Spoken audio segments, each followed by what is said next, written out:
Math with Mr. Williams, example 1. Evaluate the expression.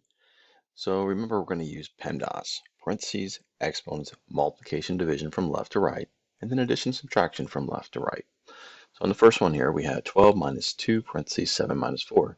So we have to take care of the parentheses. So we have 7 minus 4 will get us 3. Then we're going to bring the rest of it down.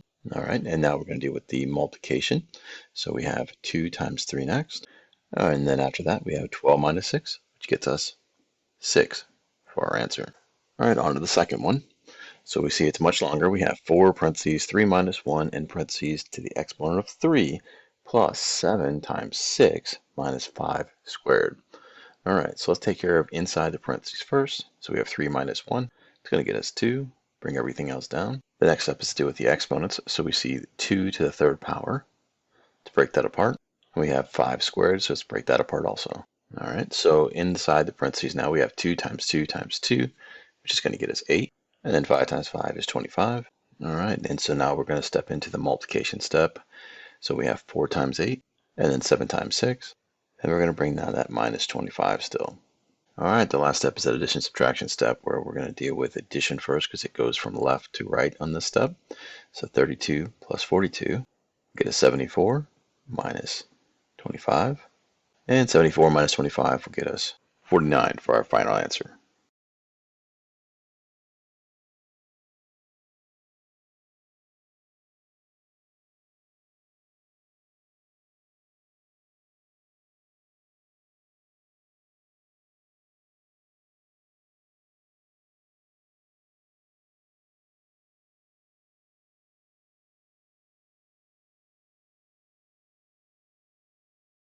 Math with Mr. Williams, example 2. Find the sum. So here in the first one we have a negative 4 plus a negative 6. No, we're trying to find the sum between two numbers and they have the same sign. We just add them up. So this is a negative 4 plus a negative 6 will get us a negative 10 for the first one. And in the second one, this is just like baseball. We have a negative 5 plus 12. In this case, if we said this is the Cards versus Cubs, Cubs negative, positives being the Cardinals, and we have a negative 5 on the Cubs side. And we have a positive 12 on the Card side. Well, who won that game? The Cardinals won, and they won by 7. So a positive 7 is the answer on the second one. And the same thing gets applied to the 14 plus the negative 5. If we put the 14 in the Cardinal column, we put the negative 5 in the Cubs column, we can see the Cardinals clearly won this game. And so 14 minus 5 is going to get us 9. And it's going to be positive because we have more positive numbers.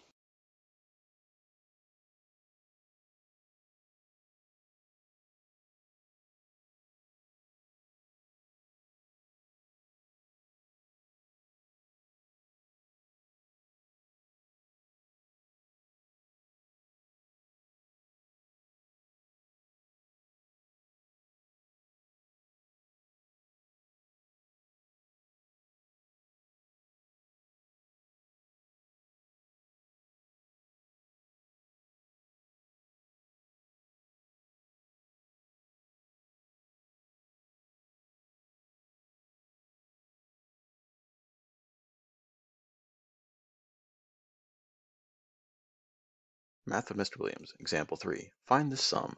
So in this case, we have two fractions we're adding up. One's positive and one is negative. So the first thing we're going to do is to get a common denominator here. And so between 10 and 5, I know my common denominator is going to be 10. All right, so that means the first one is going to be multiplied by 1 on the bottom and 1 on the top. On the second one, though, to make 5 into a 10, I need to multiply it by 2. So therefore, the top number also has to be multiplied by 2 to keep it fair or equivalent. So in this case, we have 1 times 7 is 7. We're bringing that negative. Then we have 2 times 5 is 10, but 2 times 1 is 2 on top. Now, when we add those fractions up, because we did all that work to find a common denominator, we're going to keep that number.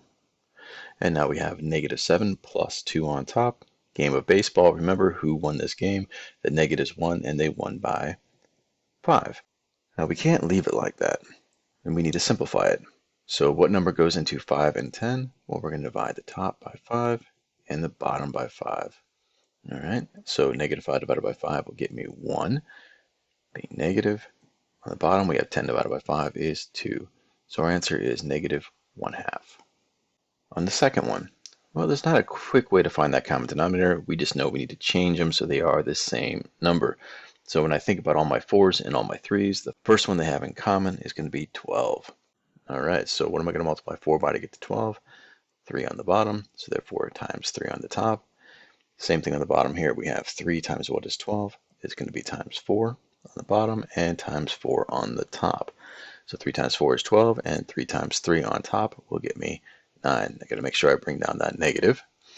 On the second one, we have 3 times 4 is 12 on the bottom, but on top we have 1 times 4 giving us 4, making sure we keep that negative next to it. Now, again, we did all that work to get that common denominator. We're going to keep him on the bottom.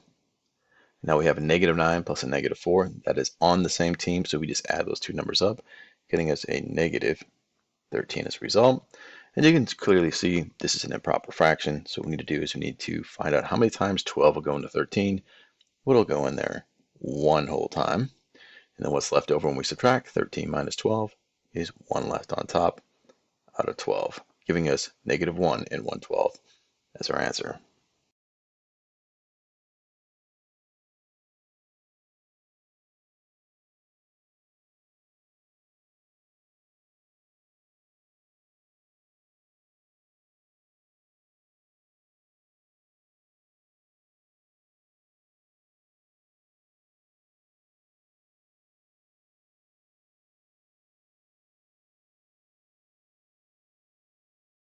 Math with Mr. Williams, example 4. Find the difference. So the first one here is 4 minus 7, and we know when we subtract integers, we need to add the opposite. So we're going to change this to 4 plus a negative 7, and then when we know we're adding the opposite sign numbers, we need to subtract them. So 7 minus 4 is 3, and because we have more negative numbers, the answer is negative. So our answer is a negative 3. On the second one, we have 8 minus a negative 5. So same thing, we're subtracting integers. We need to add their opposite. So we have 8 plus, that negative 5 is going to change to a positive 5. And so we have both the numbers being positive, so we just add them up. 8 plus 5 is 13. All right, on the last one, we have negative 6 minus a negative 7. We're going to add the opposite. So we have a negative 6 plus a positive 7. So again, they're different signs, so we're going to subtract them. 7 minus 6 is 1. And because we have more positive numbers, our answer is a positive 1 for our answer.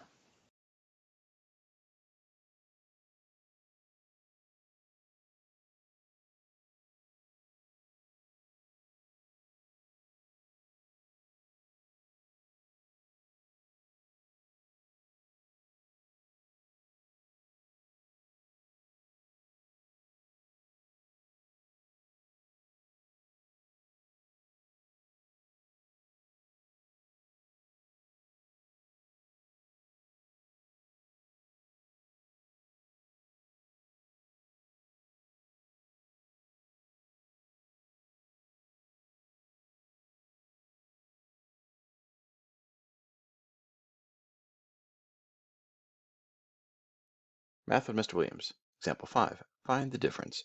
So we have 5/8 minus a negative 7/8. Remember, it's the same rule applies. When we're subtracting these rational numbers, we need to add their opposites. So I'm going to rewrite this as 5/8 plus a positive 7/8. All right, and since they're both positive numbers, they already have a common denominator. All I'm going to do is bring across that common number on the bottom and then add up my numerators because they're the same sign. 5 plus 7 would get me 12. Now, I can't leave it like that. That's an improper fraction. So what we're going to do is we're going to see how many times 8 can go into 12. Well, it'll go in there one time with 4 left over. And now I know I can simplify that 4 over 8 by dividing the top and bottom by 4, getting me 1 and 1/2 is my final answer on the first one. All right, same rule applies to the negative 1 and 1/3 minus 1 and 2/3. So we're going to keep the first one. We're going to add the opposite of a positive 1 and 2/3 is a negative 1 and 2/3. And now since they're both negative numbers, basically what we're going to do is we're going to add them up. So let's start with our fractions. We have 1/3 plus 2/3. That'll get me 3 over 3, keeping that common number. And then 1 plus 1 will get me 2, and it stays negative. Now 3 over 3 I can't simplify. That will just turn into 1. So then we just add that to the front, giving us a -3 as our final answer.